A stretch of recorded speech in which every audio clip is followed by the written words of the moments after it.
everyone, it's Melinda, and today we're going to be looking at my vast and very beautiful collection of apatite crystals. Apatite is one of my very favorite minerals in all of my collection, really. I absolutely love it. And here in Ontario, it's quite easy to go rockhounding for apatite, and we also have a wide variety of minerals here in Ontario, but among my very favorite ones to rockhound is apatite. I think first I'm going to show you my purchased blue apatite pieces. They're just rough, raw. Starting with these because this is the type of material most people are familiar with when they hear apatite. You often see blue apatite like this in spheres and shaped in nice ways, but our blue apatite here in Ontario isn't always quite so vibrant blue, which is why I purchased a little bit, just to say I have some in my collection. But yeah, most people, when they think of apatite, at least non-rockhounds, people who are possibly not familiar with apatite or don't have it in their area, this is generally the type of material that they're used to seeing, very popular in metaphysical stores. Yeah, this is the popular stuff here. But what we have in Ontario, in my humble opinion, is far more beautiful, far more, I don't know, gorgeous, absolutely gorgeous. So before I continue, I'm just going to say that apatite is a group of phosphate minerals. So it's a group. It is made up of hydroxyapatite, fluorite, and chlorapatite. The mineral was originally named apatite by the German geologist Abraham Gottlob Werner, I believe in 1786, although the specific mineral that he was describing was later reclassified as fluorapatite in 1860, and most of the apatite that we find here in Ontario and what you'll be seeing in my collection is fluorapatite. I think the next one I'll show you is my yellow apatite from Durango, Mexico. This one is also purchased because I didn't have any yellow apatite, and it just, I don't know, it's just stunning, isn't it? I just had to have it in my collection. The crystal formation is so perfect, and then there's this little one here. Stunning. So apatite is often mistaken for other minerals, and it's this tendency that's reflected in its name. Apatite is derived from the Greek word apatine, which means to deceive or to be misleading. So again, very aptly named.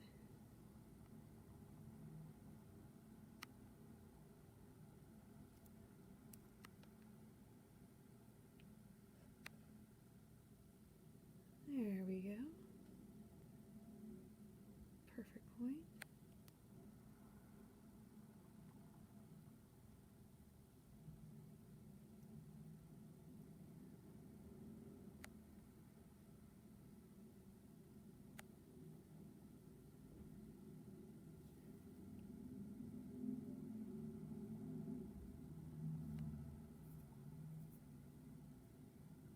The next ones I'll show you real quick are my blue apatite pieces from Quebec, Canada.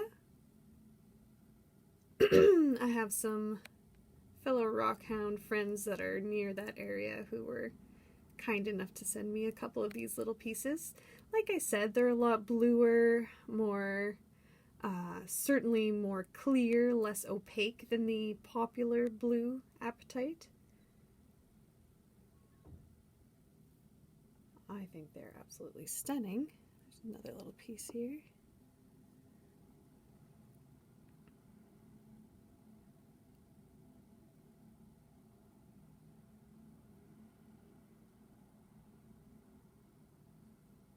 gorgeous.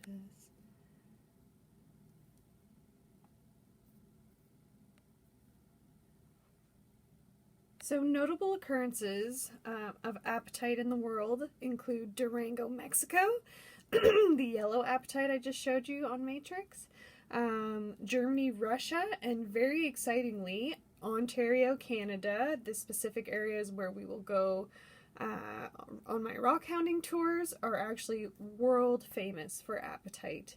So yeah, we're very, very lucky here to have stunning apatite specimens right at our fingertips. Okay.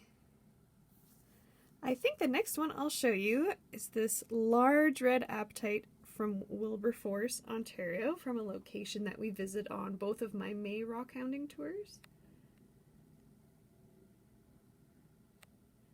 My very, very first time rockhounding out in the wild rather than in a rock farm was this location, and the first piece I ever found was this one here. And it was kind of a jackpot of sorts. The guide that had brought us at that time, a friend and I, thought, oh, that's probably just some black amphibole, some augite, or something like that. But once I showed it to him, it was pretty clear that it was a broken, but then nonetheless quite large red apatite. And the little pieces of purple that you're seeing throughout are purple fluorite. Another crystal, red apatite crystal would have grown off here. Really cool piece.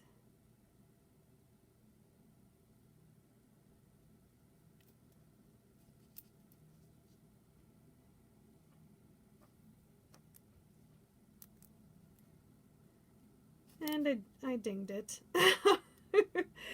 But I was just new, so I'll forgive myself. I would probably do that nowadays too, to be honest, but be annoyed at myself for a second and then love the piece anyways. I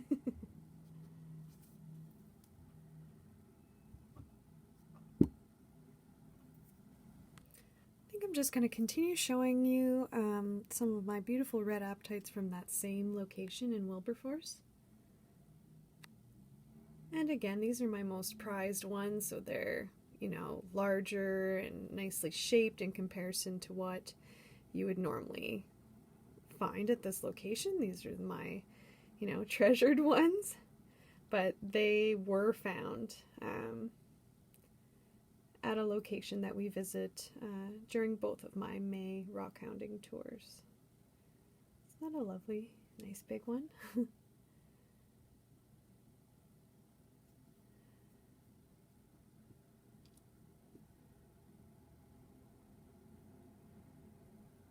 Some others. So the primary use of apatite is in the manufacturing of fertilizer because it's a source of phosphorus.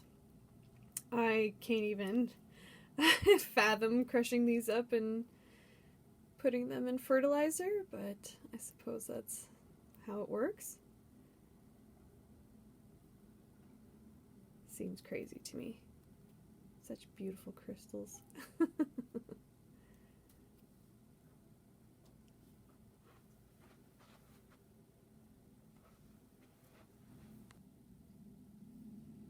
Another nice chunk.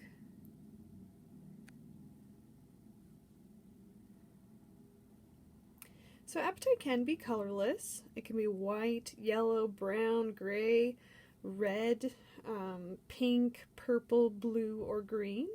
And so far we've been looking at, we've seen yellow, we're looking at red now. We will be seeing some purpley colors, blue, and of course the gorgeous, gorgeous gemmy green that we have here in Ontario.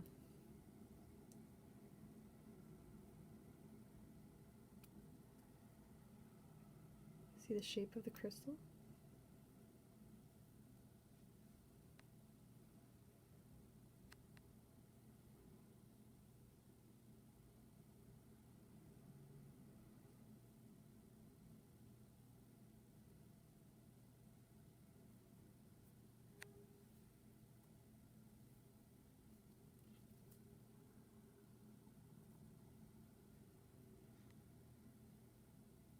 This one was trying to terminate.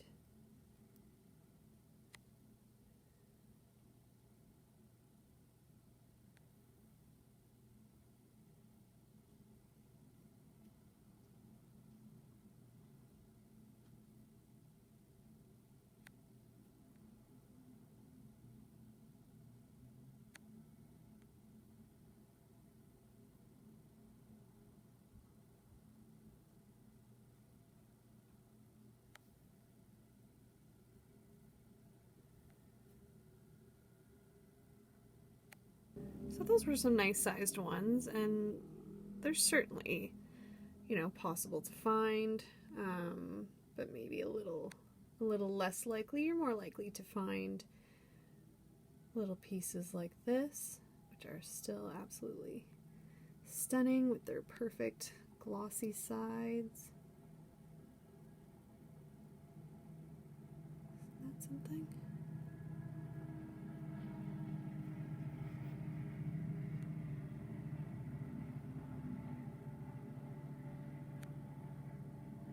Can you hear the train going by? I live right beside the train tracks. I love that sound. I know it's a city train. I prefer country train sounds, but I'll take any train.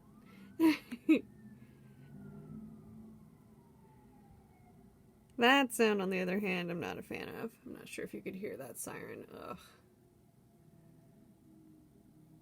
This one was trying to terminate as well.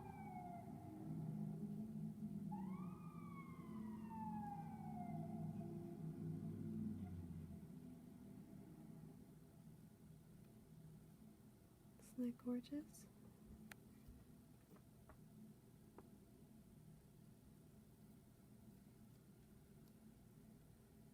And even tiny, tiny, tiny ones. Isn't that adorable?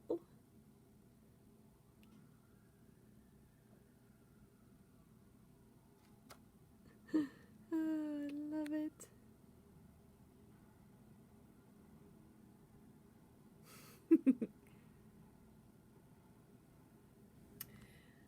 The interesting thing about apatite is that some specimens can even be multicolored.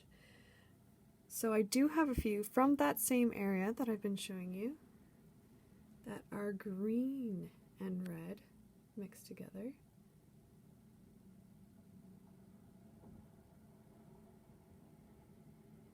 Isn't that an interesting structure on the back? I love it.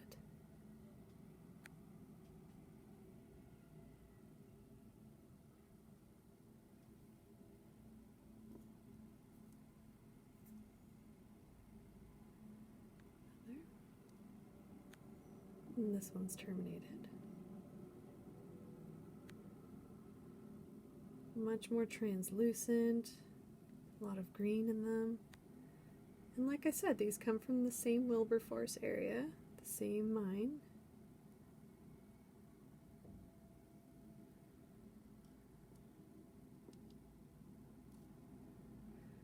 This one really shows it off. It's like the bottom half is very red apatite, and the top half is that gorgeous gemmy green that we're known for here.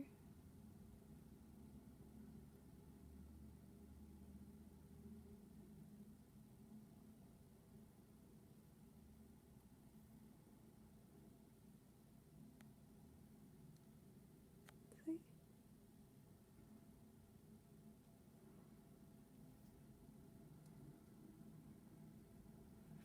Okay. And sometimes from this location, because it is also a location known very well for purple fluorite, it's actually more so known for fluorite, you'll have beautiful, gorgeous specimens like this of red apatite crystal with clusters or chunks of this beautiful purple fluorite. And again, these are like my special sacred pieces. Not every single trip will produce a piece like this, but it's certainly possible.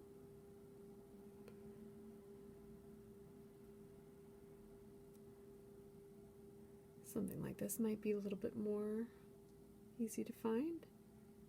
Isn't that fascinating?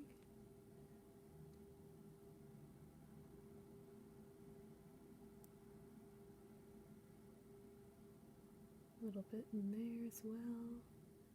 Oh, just gorgeous.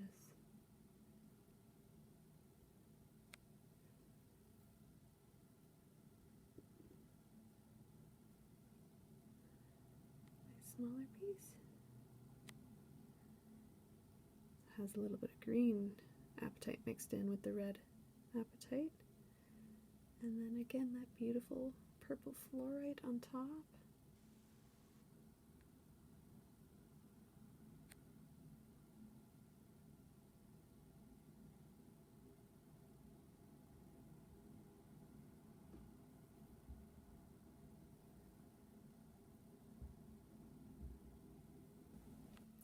The next specimen I'm going to show you is blue and purple apatite crystals in pinkish, peachish calcite. And this location I believe we visit on my Off the Beaten Path May tour. A quick stop off anyways, because it's been very much picked over, this location, unfortunately. But it's worth a quick stop just to see if we can get a little piece or two for the collection.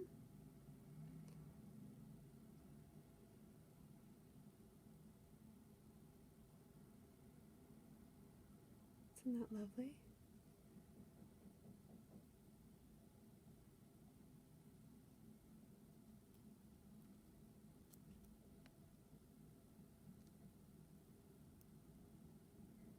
I think my neighbor's doing some hammering. Sorry about that, guys.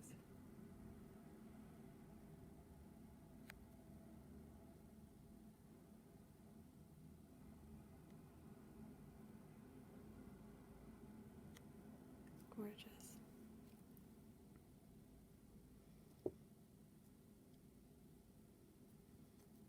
And I have a couple smaller pieces.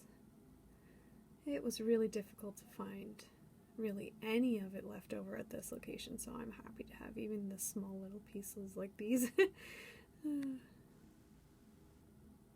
lot of purple in this one.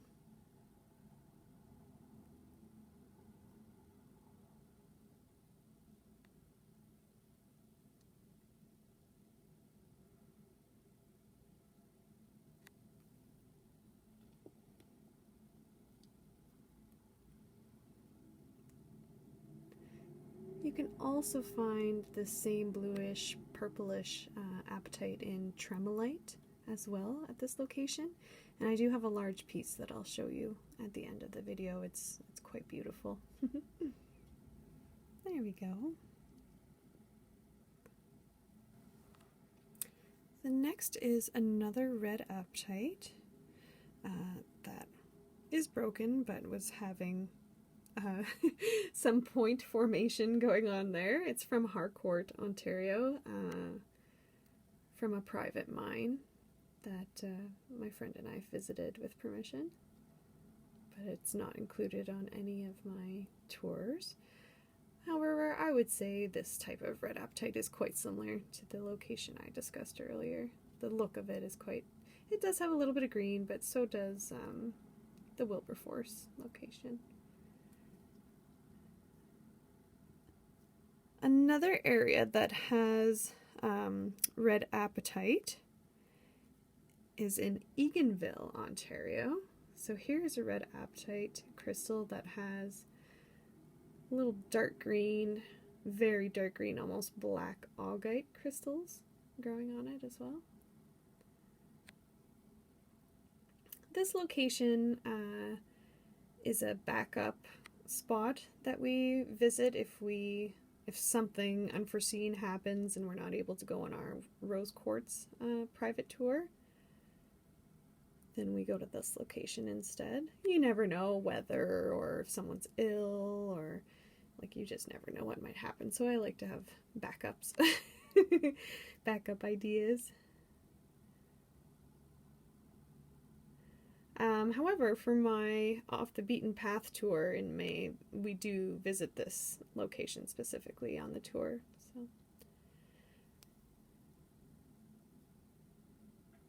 Here's another red apatite from Eganville, and it's on top of a cluster of dark green to black Algite crystals. Isn't that interesting? I love it.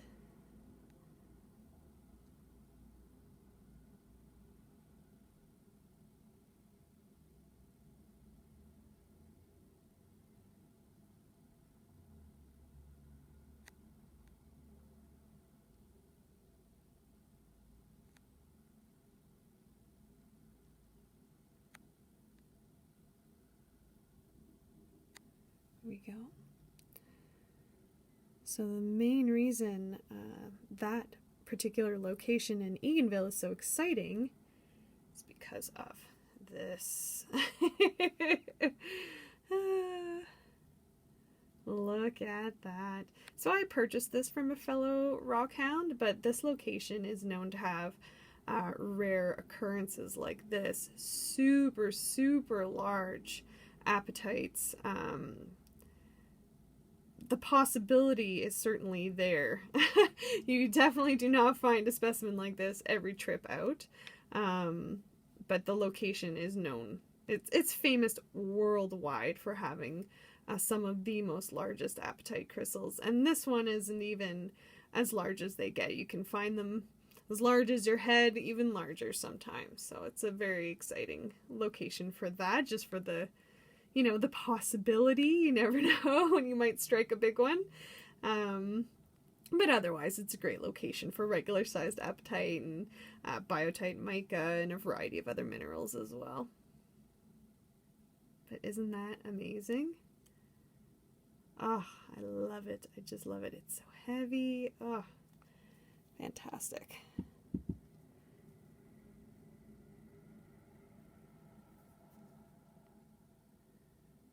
The last piece, and it's still from the Eganville location, is my gray apatite.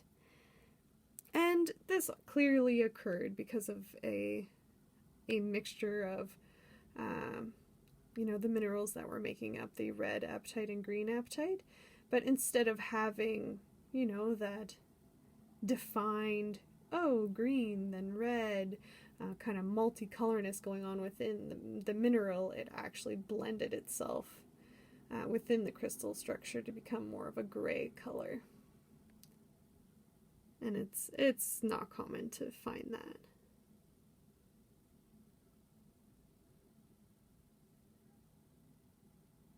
The coloration of apatite crystals is often due to the presence of rare earth elements as well as natural radiation.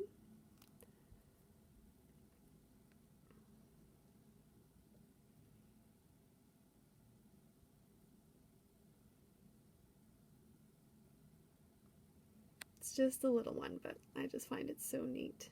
I've never found another with that type of gray coloring.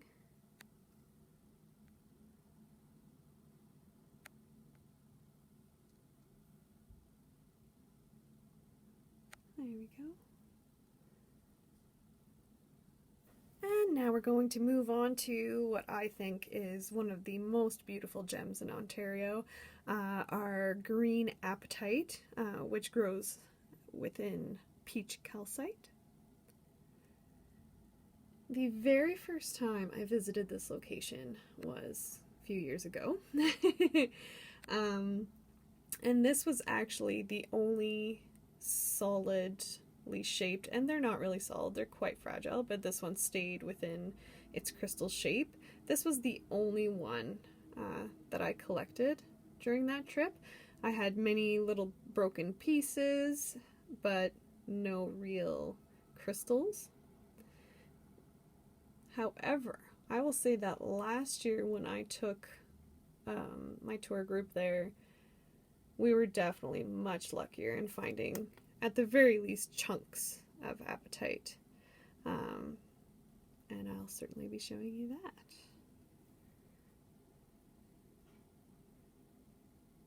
If I didn't mention, this location is in Tory Hill, Ontario.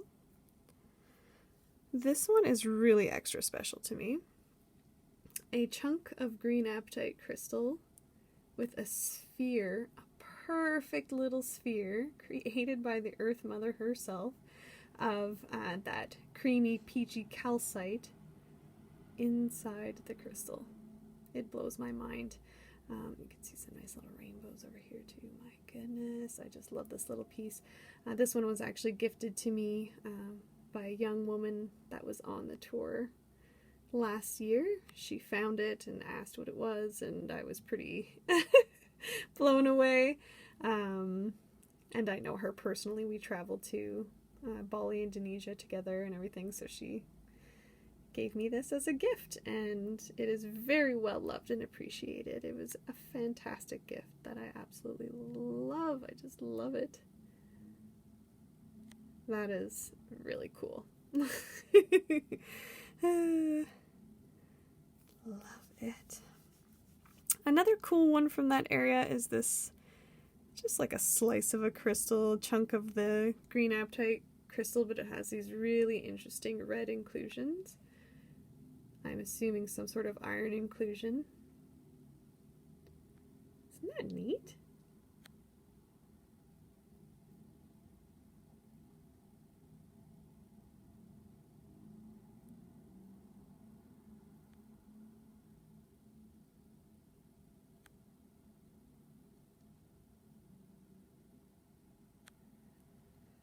So occasionally apatite can be used as a gemstone, and these beautiful gemmy translucent apatite crystals that we have here are perfect candidates for that.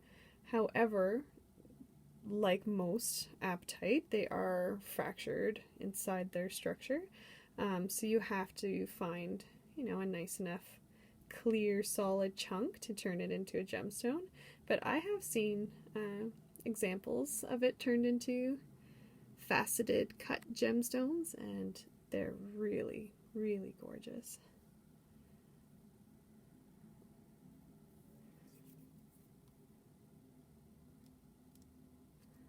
So on my first trip out, this would have been something you'd be lucky to find.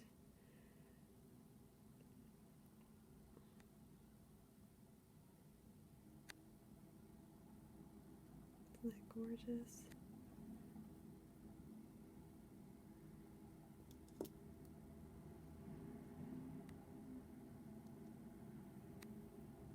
Isn't that just beautiful? Oh.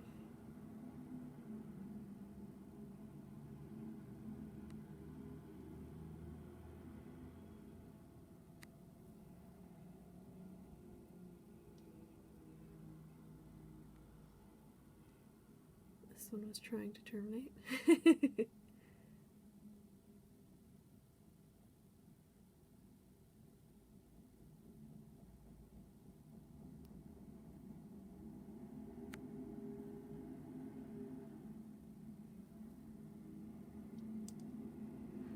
And then last year we were lucky to find some large chunks like this.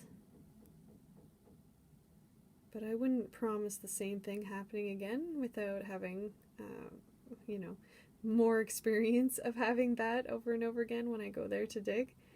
But I would say last year was pretty darn exciting to find nice chunks like these. The area has become very popular and is starting to be worked a lot by rockhounds. I personally think that's fantastic.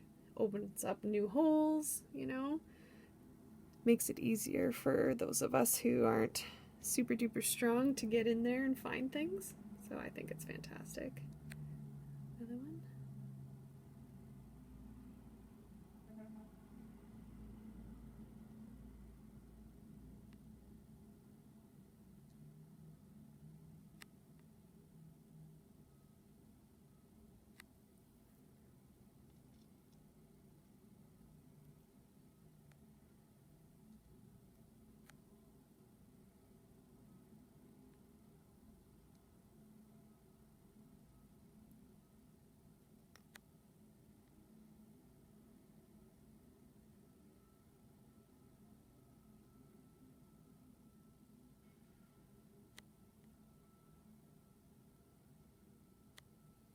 There we go.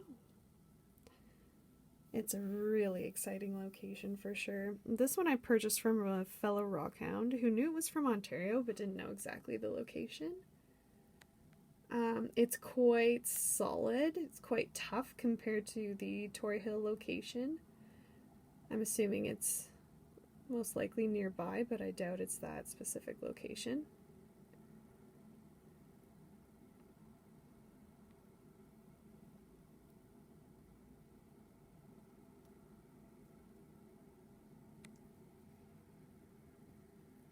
This one was also purchased, and it's from Monmouth, Ontario. Again, not the Tory Hill location, but very similar material and same kind of locality. Trying to terminate on both sides.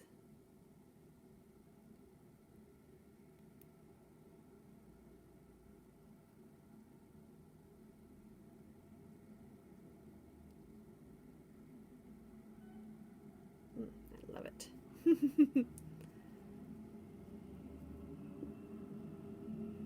This one was rockhounded, but in a planted rock farm. So I'm told the material comes from Ontario and that it's green apatite in pinkish, peachish calcite, but I'm not sure of the exact location. It does have a different hue compared to the Tory Hill green. Has almost like some bluish tinges to it, that sort of a green.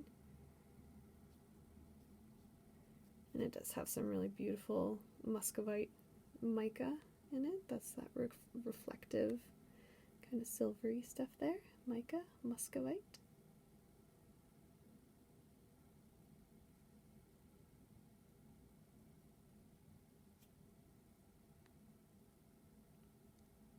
There we go.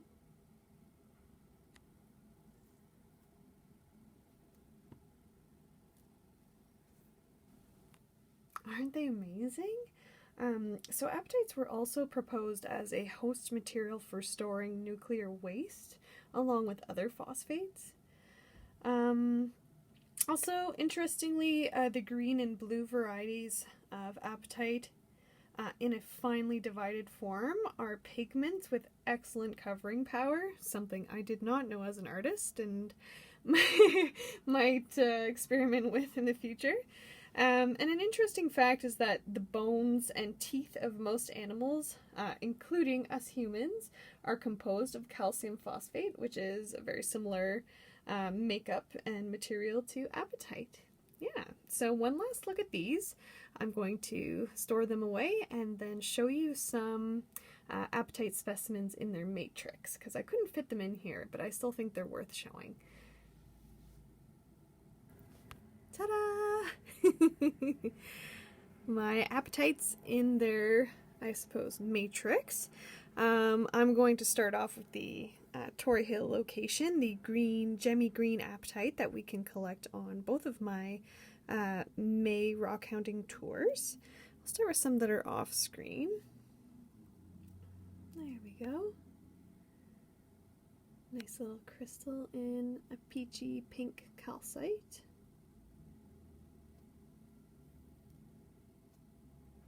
And some people would bathe this in a variety of different solutions to get rid of the calcite and see if the green apatite crystal is solid and intact.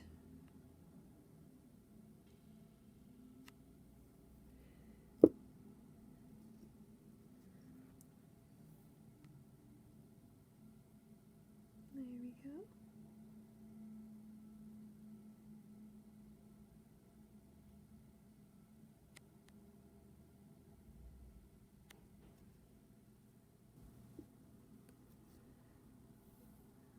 Little teeny tiny one.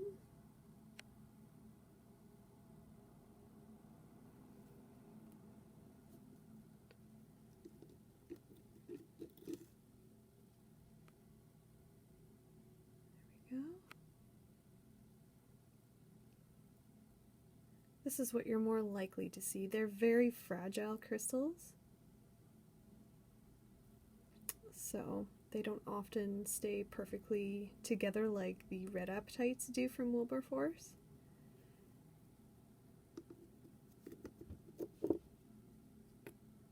Here you go. A little stubby one sticking out here.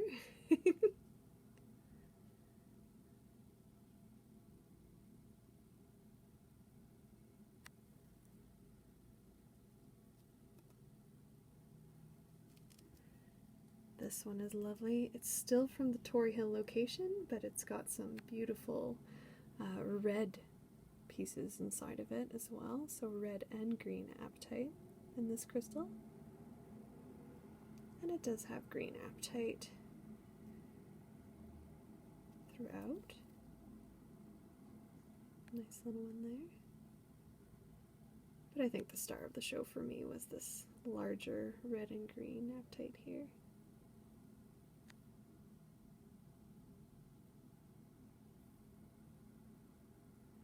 That's just my camera freezing. I'm not sure why, but I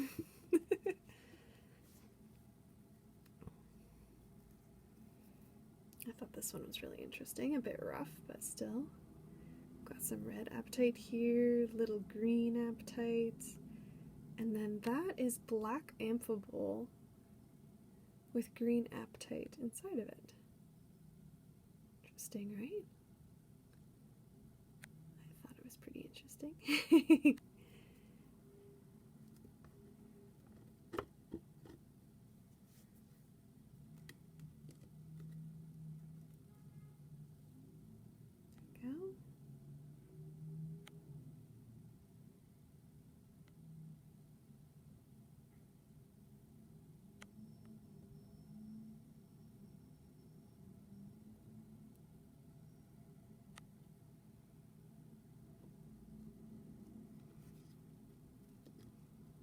I don't think I showed you this one.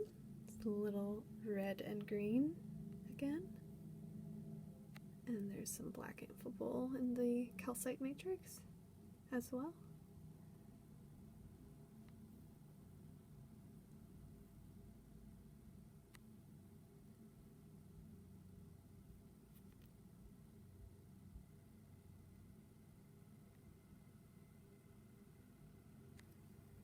Go. And the last one from the Torrey Hill area that I'll show you is quite large and heavy. Ugh. Here we go.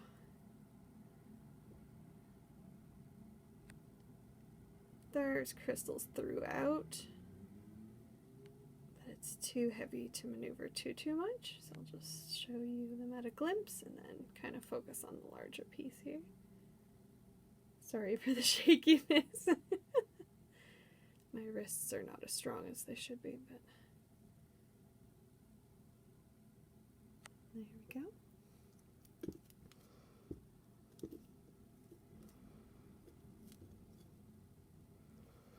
So some other ones I wanted to show you, these are red apatite in a pinky calcite from the Eganville, Ontario location. And I believe there's teeny tiny little titanites in there as well, also known as sphene.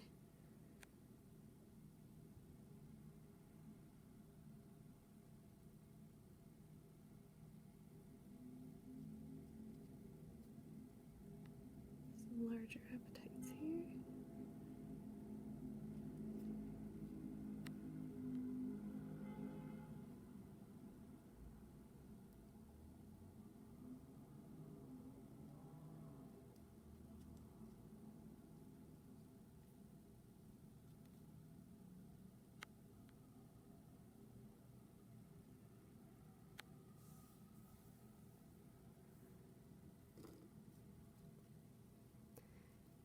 This is also red apatite, but it's from the Wilberforce area that we do visit on both of my May tours.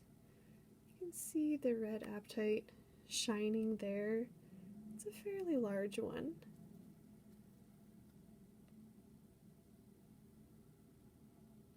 And this one is inside a yellow scapolite matrix. Some more smaller red apatites. pieces of red apatites, and the darker shiny material that you're seeing is actually a very dark purple fluorite.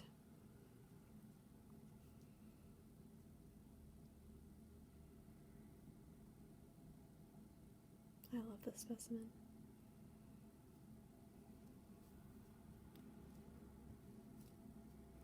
And the last one I promised to show you earlier in the video is this tremolite specimen. It's labeled, I rockhounded this one, but on Mindat or Mindat, it's labeled as gray tremolite. I would say it's probably more of like a tan color, but we'll go with gray, grayish tan. You can see the tremolite kind of crystal clusters.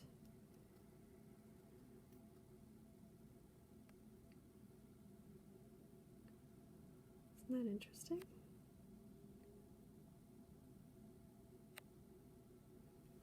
But the reason it's in here is because of this, the bluish purplish apatite crystals.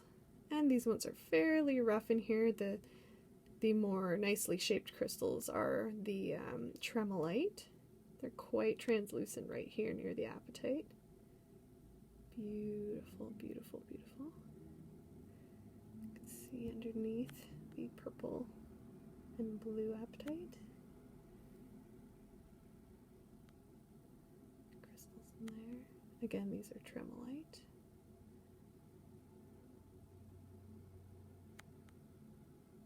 Really nice.